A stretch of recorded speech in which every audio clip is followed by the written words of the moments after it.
Clara's fingers trembled around the edges of the photo. It was real.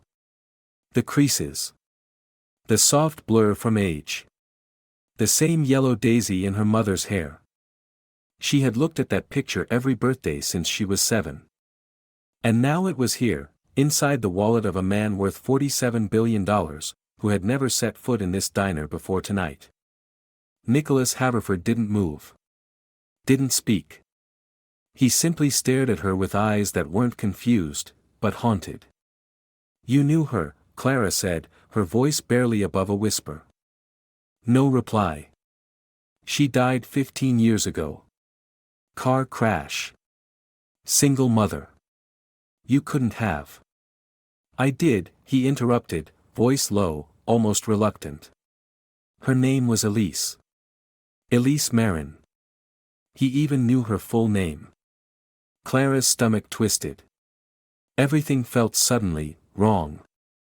Off balance. The diner around them blurred. The clatter of a spoon. The hiss of the coffee machine. Distant. "How?" she asked. "How did you know her?" Nicholas leaned forward slowly, his expression unreadable. "She saved my life," he said. And then, she disappeared. Clara felt the blood drain from her face. Clara couldn't tell if it was adrenaline or fear, but her hands wouldn't stop shaking. She set the wallet down carefully on the counter between them, like it might explode. "You said, she saved your life." Her voice cracked on the last word. Nicholas Haverford looked down at the coffee in front of him, untouched. His jaw tightened, barely, but Clara caught it. "It was a long time ago," he said. "Before the money. Before any of this." Clara leaned forward, eyes narrowing. "I don't understand. My mom was a nurse. She raised me alone. We lived paycheck to paycheck. There were no billionaires. No secrets. Just, her and me." "She wasn't just a nurse," Nicholas said quietly. He reached into his coat pocket and pulled out something small, a silver pendant, worn and slightly tarnished. He slid it across the counter. Clara gasped. It was identical to the one she kept in a box under her bed. A sun-shaped charm with a tiny engraving on the back. "For when the darkness comes." Her mother's voice echoed in her memory, "This is to protect you, Clara. Always." Her heart pounded. "I don't know what this is," she said, too quickly. "I don't know what game you're playing." Nicholas's eyes locked onto hers. "I think you do," he said. "You just don't remember it yet." Outside, the rain turned violent. Inside, the past refused to stay buried. Clara couldn't take her eyes off the necklace. It looked like hers. No, it was hers. Or at least its twin. The same sun-shaped charm, worn and dented in the same place near the bottom point. Her fingers twitched toward her collarbone, half expecting to feel it still resting there, but hers was locked in a jewelry box under her bed, untouched since the funeral. Nicholas watched her reaction closely. Not smug, not proud, almost reverent. "Where did you get this?" she asked, her voice tight. "That pendant, there's only one." He shook his head. "There were two." Clara blinked. "She made them. One for you. One for someone else." The diner's fluorescent lights buzzed overhead. Reality felt like it was stretching.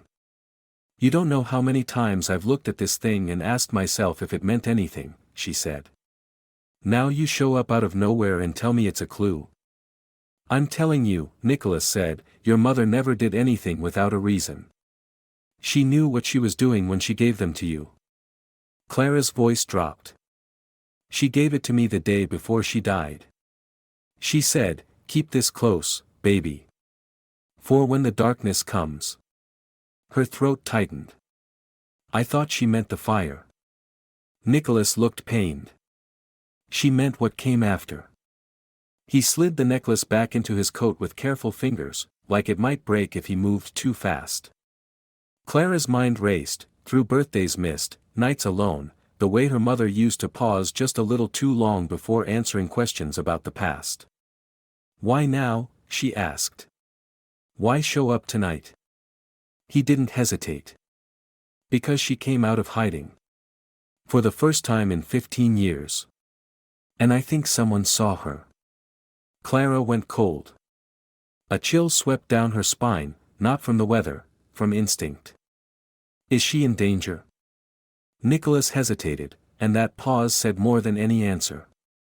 Nicholas reached slowly into the inner pocket of his coat again, this time pulling out a weathered envelope. He laid it flat on the counter between them and slid it toward her like it was radioactive. Clara's fingers hovered above it. "What is it?" He gave her a single nod. "Open it." Inside, a photo. Old, grainy, and not the least bit staged. Two people. A woman, unmistakably her mother. And beside her, a man. Young. With haunted eyes and a gun in his belt. Clara's eyes snapped up. "That's you." Nicholas nodded. "She saved my life the night this was taken." "Why?" she demanded.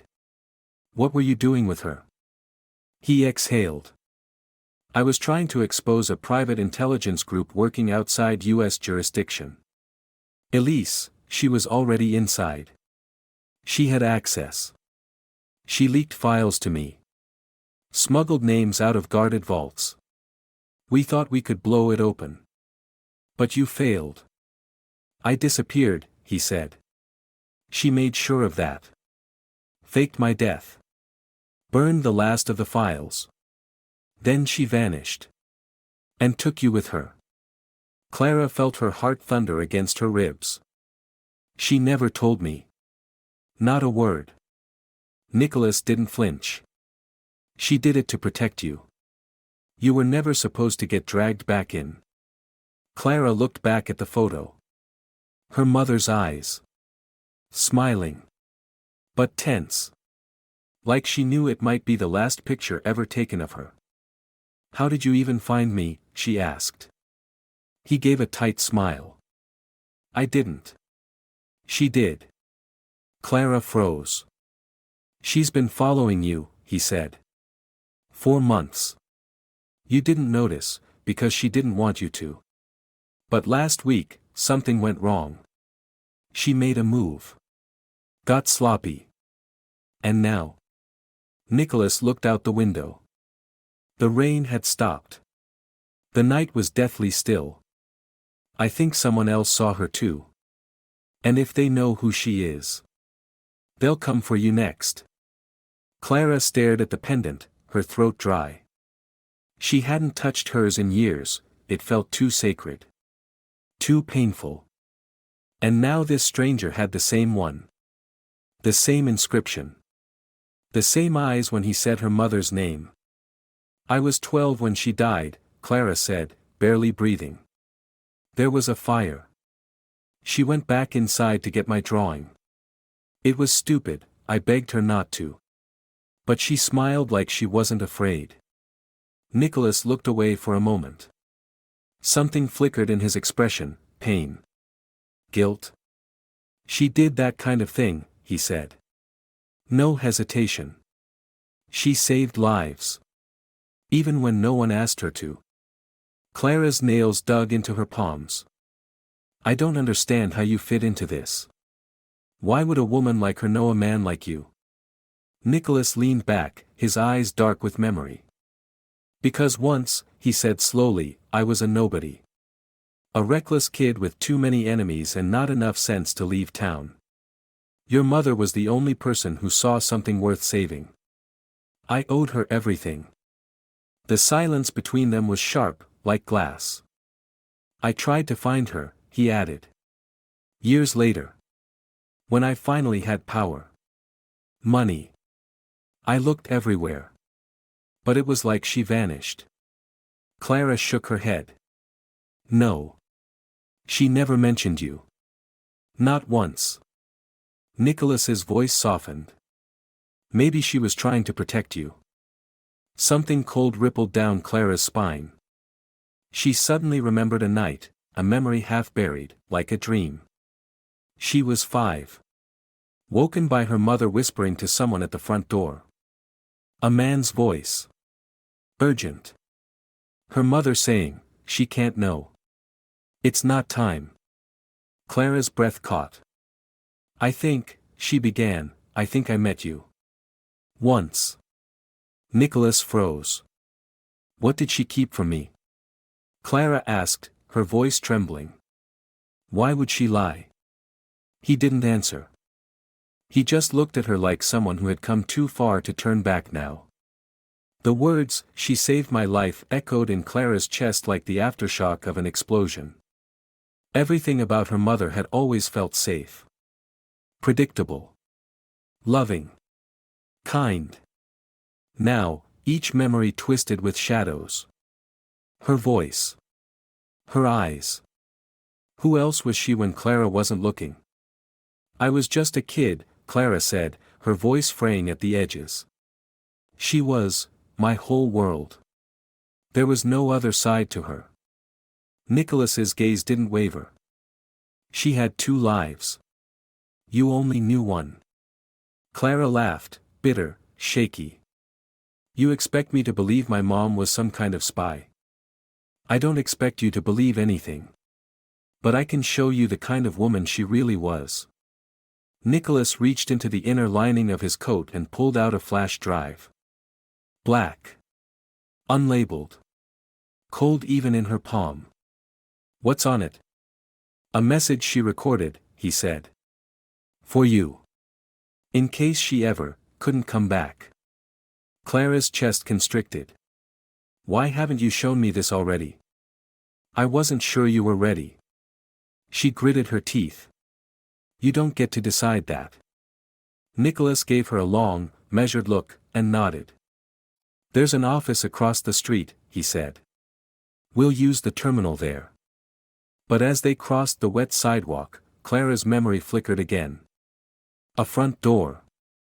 A whispered argument. Her mother's voice, "She can't know, not yet." A man's silhouette, tall, broad-shouldered. Her hand instinctively reached for Nicholas's sleeve. It was you, she said softly. I remember now. That night. I saw you at our house. He paused. Clara's stomach twisted.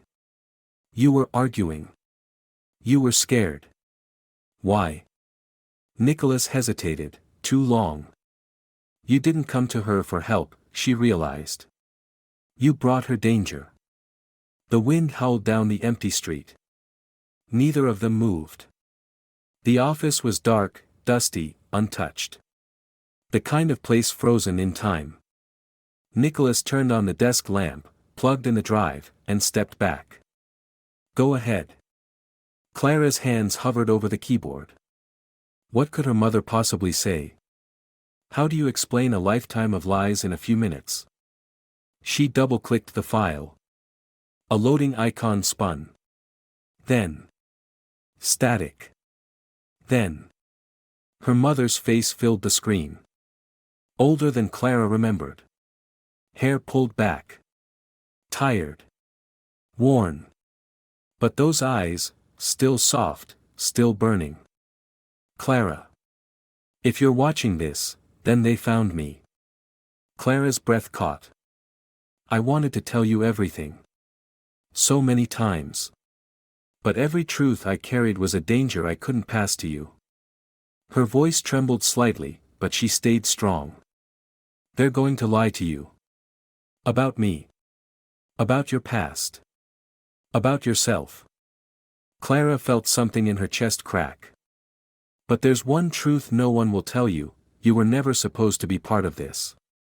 You were my light. My choice. Not theirs. Nicholas looked away. Then Elisa's voice dropped, low, urgent.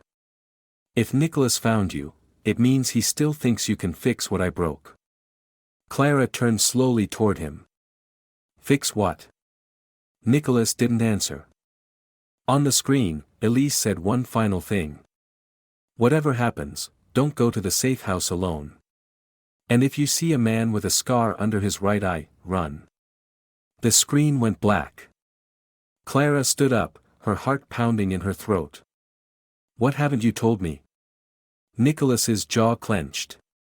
She wasn't the only one running. Who is he?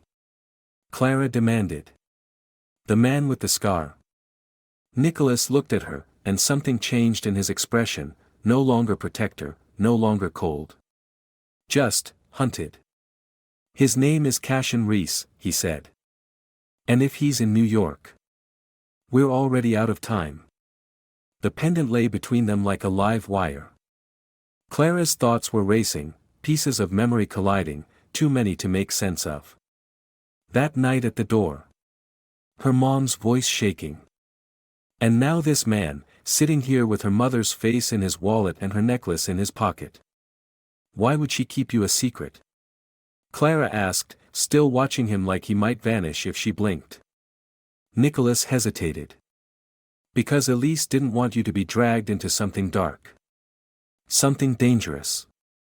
Clara's hands curled into fists. I deserve to know. She's gone. You're the only one left who can tell me who she really was. Nicholas exhaled through his nose. Slowly. She worked for them, he said. The people who tried to kill me. She was a whistleblower. A spy, in all but name. Clara froze. No. She worked night shifts at a hospital. She made me lunches and braided my hair before school. She wasn't.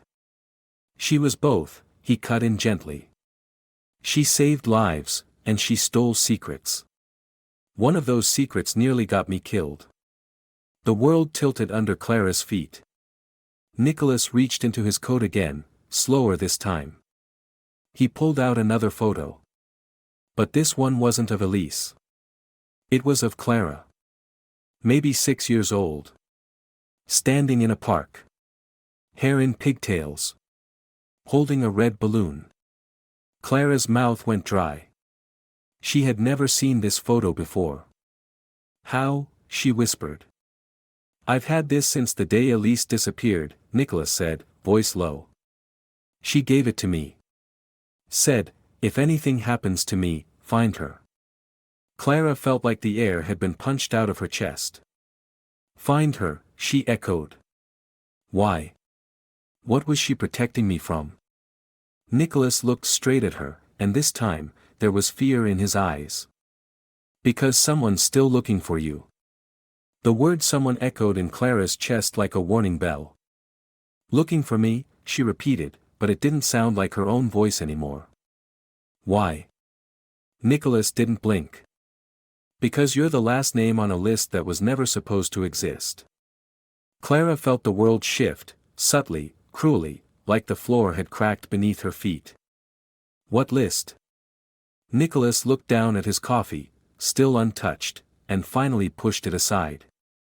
There was no comfort to be found here. Not anymore. Your mother stole something, he said. Not money. Not files. Names. A full list of people involved in a covert operation, powerful, dangerous people. People who would kill to keep their secrets buried. He paused. Your name was on it. Clara shook her head. That makes no sense. I was a child. You weren't on it because of what you did, he said quietly. You were on it because of who she was. Elise wasn't supposed to have a daughter. You weren't part of the plan. But she refused to give you up. Her mind reeled. Everything she believed about her life, her mother, their struggles, the accident, suddenly felt fabricated. A cover story for something darker. Was the fire really an accident, she asked. Nicholas met her eyes. No. The diner felt colder. She knew they were coming. She faked her death to protect you. I helped her disappear. But we lost contact. And I never found her again. Clara's breath hitched. You're saying, my mother might still be alive. Nicholas didn't answer. Not with words. He pulled out his phone and slid it across the counter. A photo filled the screen. It was taken 3 days ago. It was grainy. Shadowed. But the woman in the frame had her mother's eyes. Clara's world turned inside out. Clara stared at the photo on Nicholas's phone like it might blink.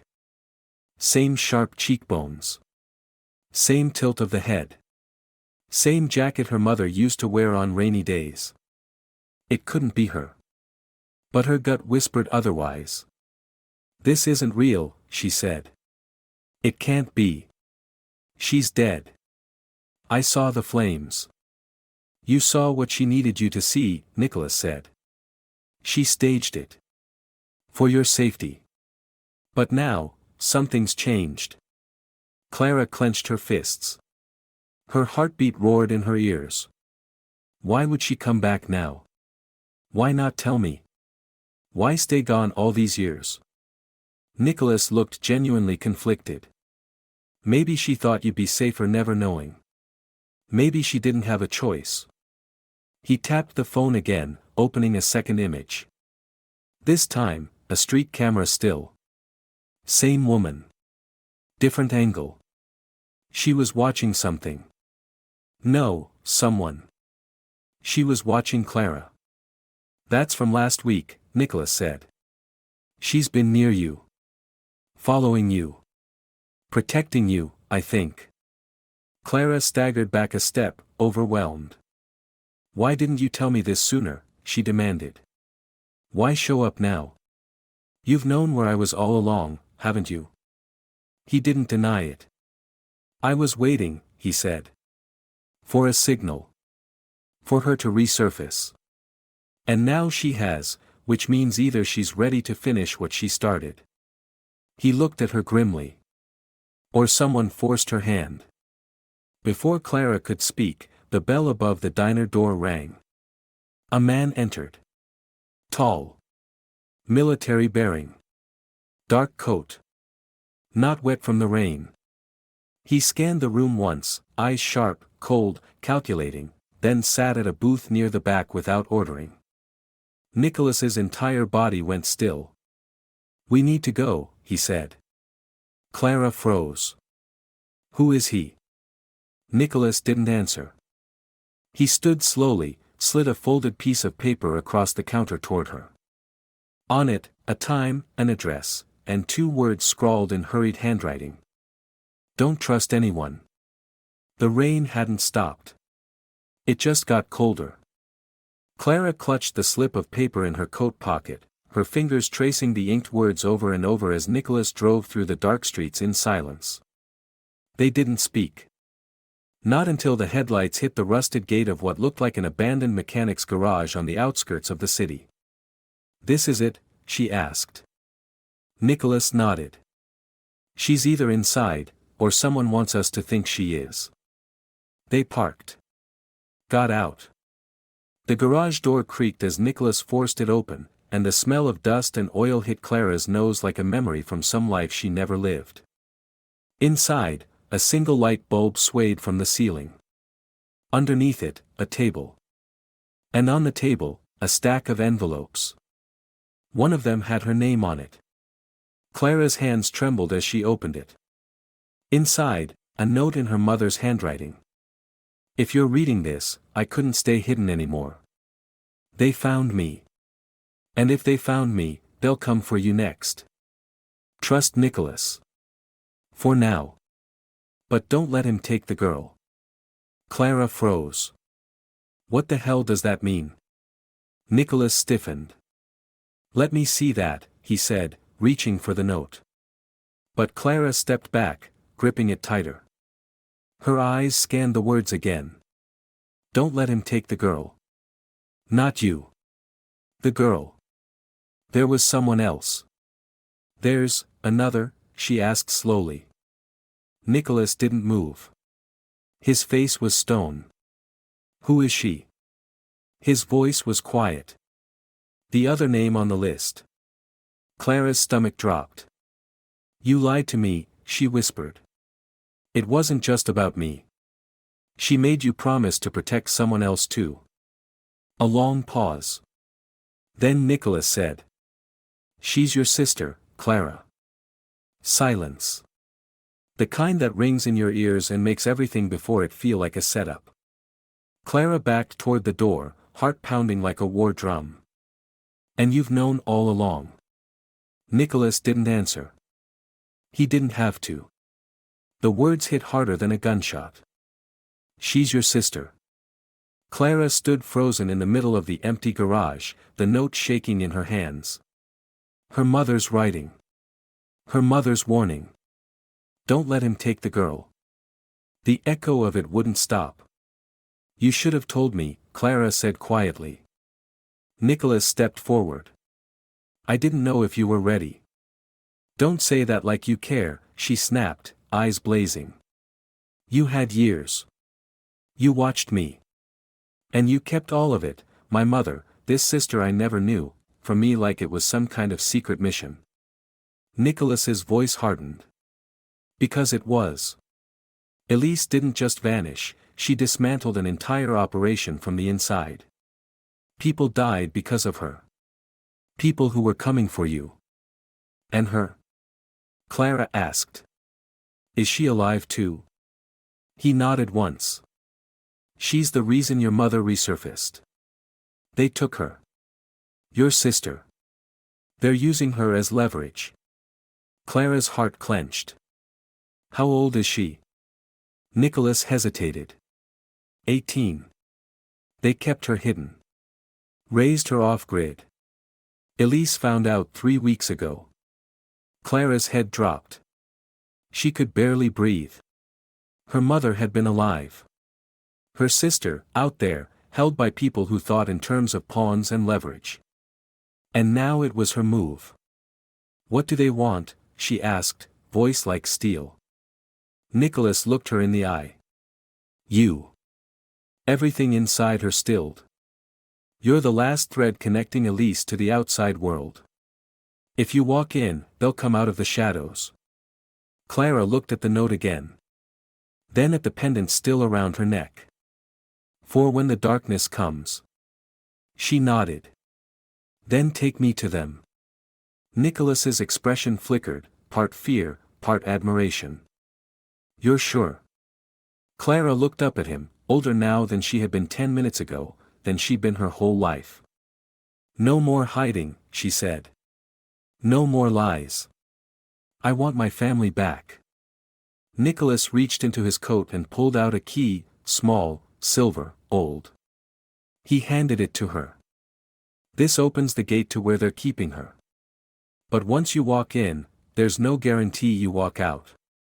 Clara took the key. Then the pendant. Then the photo of her mother. And she walked toward the door. Outside, the rain had stopped. But the storm was just beginning. The end.